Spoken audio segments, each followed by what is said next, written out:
Static maths में अगर कोई लीनियर फंक्शन हो तो आप उस पे कोई से भी 2 पॉइंट्स लेकर उसका एवरेज स्लोप मेजर कर सकते हैं जो कि कांस्टेंट होता है। कांस्टेंट चेंज मतलब स्टैटिक मैथ्स, जबकि calculus deals with continuous change यानी डायनेमिक मैथ्स। आपके पास कोई हायर ऑर्डर फंक्शन का कर्व है, इसके किसी भी पॉइंट पे आपने स्लोप फाइंड करना हुआ तो वो इंस्टेंटेनियस स्लोप होगा, because slope is continuously changing. अब इसमें अगर किसी भी एक टेंजेंट का स्लोप मेजर करना है तो उस पर 2 पॉइंट्स ले लें और राइज और रन से आपको स्लोप मिल जाएगा। अब आप सीख चुके हैं कि derivative is the measure of slope utilising 2 points on line, यानी स्लोप को रेट ऑफ चेंज भी कहते हैं, जो कि स्टैटिक मैथ्स के केस में कांस्टेंट है, जबकि कैलकुलस में कंटिन्यूअसली चेंजिंग है। अब हम बढ़ते हैं स्लोप इक्वेशन और उससे फिर डेफिनेशन ऑफ डेरिवेटिव की तरफ।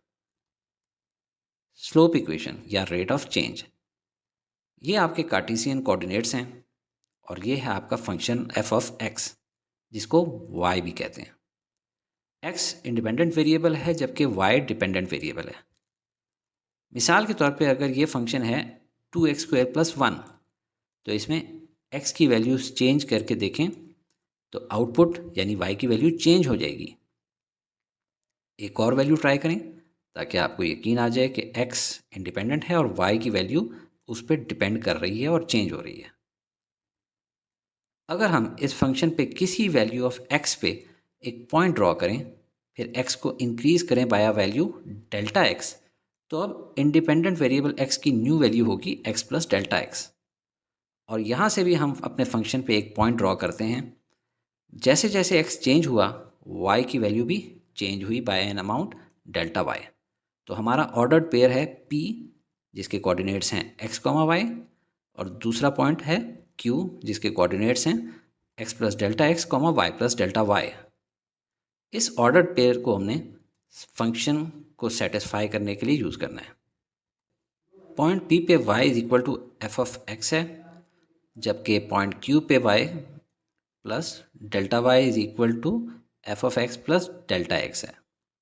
दोनों इक्वेशंस का डिफरेंस लें, इक्वेशन 2 में से इक्वेशन 1 को माइनस करें तो बनता है y + delta y minus y = f of x + delta x minus f of x। y और y आपस में कैंसल आउट हो गए तो बच गया delta y = f of x + delta x minus f of x। तो ये हमारे पास आ गया चेंज इन y। अब चेंज इन x मालूम करना है तो न्यू वैल्यू ऑफ x में से ओरिजिनल वैल्यू ऑफ x को माइनस कर दें। अब हम इस सेकंड लाइन का स्लोप निकाल सकते हैं, क्योंकि डेल्टा y और डेल्टा x दोनों का फॉर्मूला निकाल लिया है। तो delta y divided by delta x होगा f of x + delta x minus f of x divided by delta x। तो ये हमारे पास आ गया है रेट ऑफ चेंज का फॉर्मूला, मगर ये एवरेज रेट ऑफ चेंज है फॉर सीकेंट लाइन, क्योंकि हमारे फंक्शन को आप देखें वो तो कंटिन्यूसली चेंज हो रहा है, हर इंस्टेंट पे उसका रेट ऑफ चेंज डिफरेंट है। तो यहाँ ज़रूरत पड़ती है इंस्टेंटेनियस रेट ऑफ चेंज मालूम करने की, जो कि बस सिर्फ बहुत मामूली से फ़र्क से पता लग जाता है। ऑलरेडी मैं आपको शुरू में बता भी चुका हूँ, बट अब क्रिस्टल क्लियर समझाता। ये है हमारा स्लोप ऑफ सीकेंट लाइन जो हमने अभी मालूम किया है। अब हम अपने सेकंड पॉइंट को आहिस्ता आहिस्ता करीब लाते जाएंगे, तो आप नज़र रखनी है सीकेंट लाइन पे और डेल्टा y और डेल्टा x पे। थोड़ा करीब लाए, थोड़ा और करीब लाए, मज़ीद करीब लाए और करीब। यहाँ थोड़ी देर के लिए रुक जाएं। ऐसा लग रहा है कि सीकेंट लाइन बिल्कुल पैरेलल है हमारे फंक्शन की कर्व लाइन पे। जूम करके देखते हैं। यहाँ से तो पता चल रहा है कि अभी भी सीकेंट लाइन पैरेलल नहीं है हमारे कर्व के, लिहाजा मज़ीद करीब लेकर जाएंगे, इतना करीब कि ऑलमोस्ट एक दूसरे के ऊपर ही आ जाएं। और अब इस लाइन को कहेंगे टेंजेंट लाइन। बस सिर्फ इतनी सी बात है कि दोनों पॉइंट्स इन्फिनिटली क्लोजर हैं, यानी delta x is approaching to zero. याद रखें ज़ीरो नहीं है, अप्रोचिंग टू ज़ीरो है, जैसे 0.00000001। तो 2 पॉइंट्स गेटिंग इन्फिनिटली क्लोजर को हम लिखते हैं limit delta x tends to 0, और ये टर्म है स्लोप इक्वेशन बिटवीन 2 पॉइंट्स या average rate of change between 2 points, और इसी को डेफिनेशन ऑफ डेरिवेटिव कहते हैं। अब हम दोबारा से चलते हैं एवरेज रेट ऑफ चेंज पे। अननेसेसरी क्लटर को हटा देते हैं और एवरेज रेट ऑफ चेंज का फॉर्मूला अपनी गिवन पिक्चर के ऊपर लिखते हैं। और इंस्टेंटेनियस रेट ऑफ चेंज का फॉर्मूला लिखने के लिए उसकी डायग्राम दोबारा देखें। पॉइंट Q मूव करके पॉइंट P के इन्फिनिटली क्लोज आ जाता है, यानी डेल्टा एक्स और डेल्टा वाई से dx और dy बन जाता है। और टेंजेंट लाइन जो कि इंस्टेंटेनियस रेट ऑफ चेंज बताती है, इसको डेरिवेटिव कहते हैं, और इसका फॉर्मूला हम देख चुके हैं। याद रखने की बात यह है कि चाहे एवरेज रेट ऑफ चेंज मालूम करना हो थ्रू सेकंड लाइन या इंस्टेंटेनियस रेट ऑफ चेंज मालूम करना हो थ्रू टेंजेंट लाइन, दोनों ही केसेस में 2 पॉइंट्स चाहिए होते हैं। एक में दूर होते हैं, एक में बिल्कुल करीब होते हैं।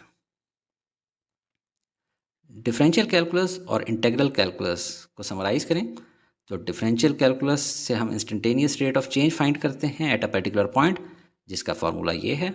जबकि इंटीग्रल कैलकुलस में हम एरिया या वॉल्यूम अंडर अ कर्व मालूम करते हैं, जिसके लिए हम ये फार्मूला यूज़ करते हैं कि n इज़ इन्फिनिट, यानी एरिया अंडर कर्व को इन्फिनिट नंबर ऑफ रेक्टेंगल्स में स्प्लिट किया जाना है, जिनमें से हर एक की विड्थ डेल्टा एक्स और height as per function height at that point. तो इंटीग्रल पे हम मौजूद i से n तक का मतलब ले सकते हैं कि सम करना है area of all rectangles under the curve. तो ये बड़ा क्लियर हो गया है कि लिमिट्स कैलकुलस की दोनों ब्रांचेज में इन्वॉल्व हैं, और ये भी नज़र आ रहा है कि डिफरेंशियल कैलकुलस और इंटीग्रल कैलकुलस आपस में इंटर रिलेटेड हैं। मिसाल के तौर पे हमारे पास फंक्शन है f ऑफ x।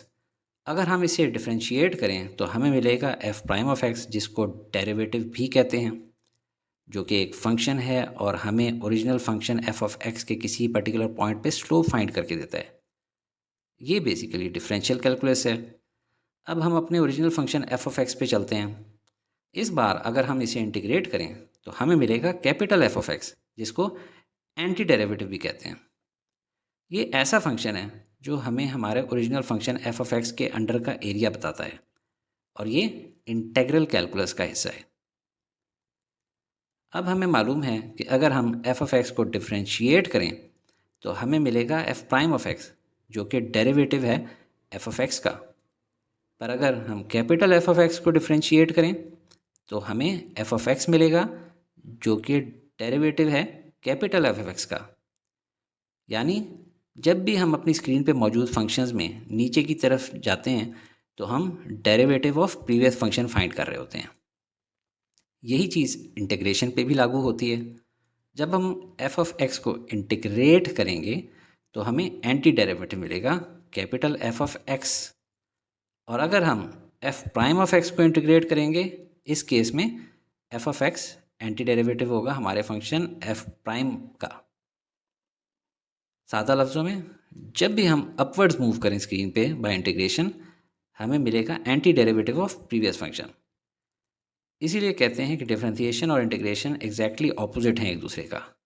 तो डिफरेंशियल कैलकुलस और इंटीग्रल कैलकुलस एक दूसरे का इन्वर्स हैं, और इसे कहा जाता है फंडामेंटल थ्योरम ऑफ कैलकुलस। आगे बढ़ने से पहले एक रैंडम सवाल।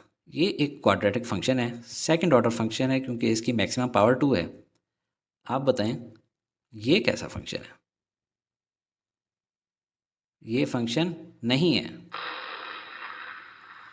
क्योंकि फंक्शन होने के लिए ज़रूरी है x की हर वैल्यू के लिए y की एक ही वैल्यू हो। जबकि यहाँ पे आप स्ट्रेट लाइन रख के देखें, जो कि चेक करने का तरीका है, इस जगह x के अगेंस्ट y की 2 वैल्यूज़ हैं।